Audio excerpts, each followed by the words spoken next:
Hello and welcome to John's Author Diary for the weekend in August the 12th, 2018.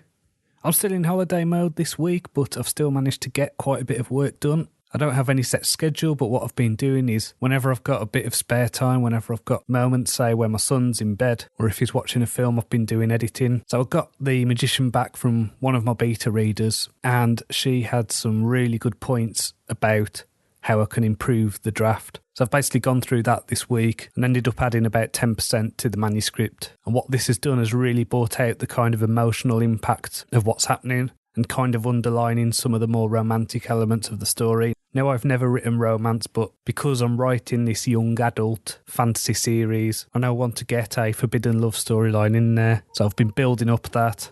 So I've been pushing more and more pressure onto my main character. And so because of the feedback of that, I went back to my first book, The Fool, and ended up adding another 10% to that and resubmitting that to Insta-Freebie. So again, it's just to underline this emotional impact of the story and probably to make it a little less subtle, because I think the expectations of the young adult fantasy genre are that things are maybe spelt out a little more than it would be my other stuff. So as well as that, I've also started working on the rewrite for the High Priestess. So I'm about 1,000 words into that, and I've already added another 1,000 to the manuscript.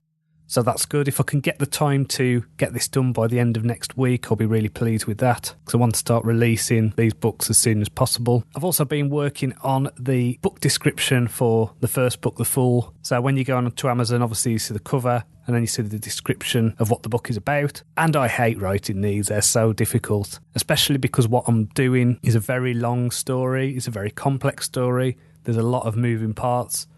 And what I've had to do is whittle down what the main central conflict of the story is, and then do it in such a way that will intrigue people enough to get them into the series, but not give so much away that it spoils the series. And so this has been a really difficult task, and I'm sure I will keep tinkering around the edges of this for the rest of the week. So I've just finished reading a book called What Everybody Is Saying.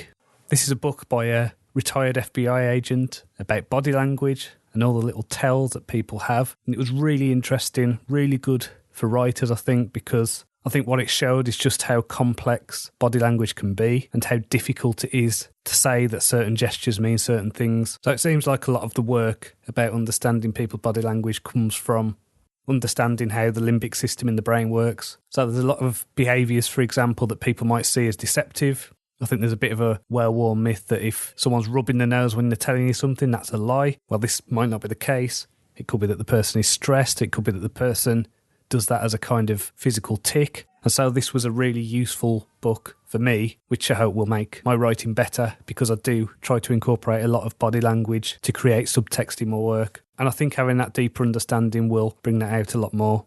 So next week, we're going to be releasing the second collection of Otaku stories. So we actually hit number 1 in our category for the first set, so that's really positive. Hopefully we can replicate that success. So these stories are inspired by the anime movie A Wind Named Amnesia. And so again, I've gone for something a little bit experimental, something a little bit strange.